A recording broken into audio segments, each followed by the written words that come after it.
कोकणातील प्रत्येक अपडेट जाणून घेण्यासाठी आजच माझे कोकणच्या सोशल मीडिया प्लॅटफॉर्मला लाईक, फॉलो आणि सबस्क्राईब करा। नवी मुंबईतील तुर्भे पोलिसांनी अतिशय धडाकेबाज कारवाई करत 4 सराईत चोरट्यांना बेड्या ठोकल्या आहेत। तुर्भे नाका येथील साई कम्युनिकेशन या मोबाईलच्या दुकानाचा टाळा तोडून चोरट्यांनी मोठा ऐवज लंपास केला होता।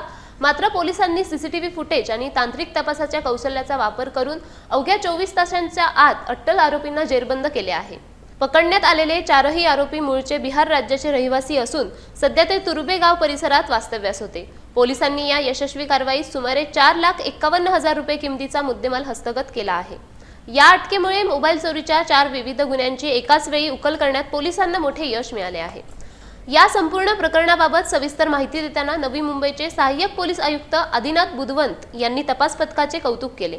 सध्या तुर्भे पोलीस या टोळीने शहरात आणखी कुठे गुन्हे केले आहेत का याचा अधिक सखोल तपास करत आहेत।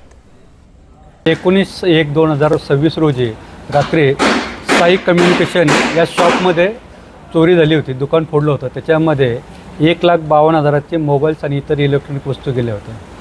तुर्भे पोलिसांच्या आबा पाटील आणि त्यांच्या DB पथकाने याच्यामध्ये पारंपरिक आणि तांत्रिक पद्धतीने तपास करून 4 आरोपींना अटक केली आणि त्यांच्याकडून आत्तापर्यंत 5 गुन्हे उघडकीस आलेले आहेत आणि यामध्ये आत्तापर्यंत 4,51,000चा माल हस्तगत केलेला आहे। आरोपींची काय पार्श्वभूमी? यामधील आरोपीवर एक APMC पोलीस स्टेशनला गुन्हा दाखल आहे। आणि आरोपी कशा प्रकारे चोरी करायचं म्हणजे मोठी ऑपरेशन वगैरे होतं? हे आरोपी नेहमी म्हणजे बंद दुकान यामध्ये दुकान फोडून आणि इलेक्ट्रॉनिक वस्तू चोरी करण्याच्या सवयीचे आहेत।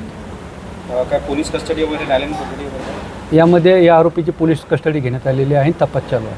सर, असे गुन्हे पुन्हा घडू नये म्हणून आपण नवी मुंबईकरांना किंवा तुर्भेवासीयांना काय सांगा? या ठिकाणी मी असंच यांना सगळ्यांना मी विनंती करतो की त्यांनी जास्तीत जास्त काळजी घेणं गरजेचं आहे आणि आपल्या दुकानाच्या समोर CC कॅमेरा, त्याच्यानंतर एरियामध्ये CC कॅमेराची सोय करणं किंवा लावून घेणं अत्यावश्यक आवश्यक आहे।